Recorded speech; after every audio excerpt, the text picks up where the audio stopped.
Grabe lang yung pagod sa mga ginawa natin itong nakarang araw. Sobrang dami kasi. Medyo nakaramdam na ako. Salamat. Marami talaga. Para akong wala sa sarili ngayon. Sorry. Okay lang. Naintindihan ko naman. Pagod naman. Mamaya po, pahinga na po kayo maaga. Kayo mag-selfie. Baka kasi magkasakit.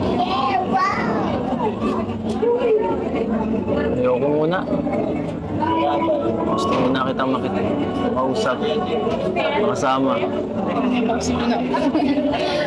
Mas matagal kasi alam mo, bukas, uwi na tayo. Wala na. Hindi na natin alam kung kailan tayo babalik rito. Enjoy na lang natin yung gabing to. Huling gabi. Cebu. Ano? Saya ka? Bakit ka masaya? Kasi may mga bagong memories na naman tayo together. Ang pinaka tumatak sa isip mo na ginawa natin dito or kung ano man. Yung very sharp. Very sharp.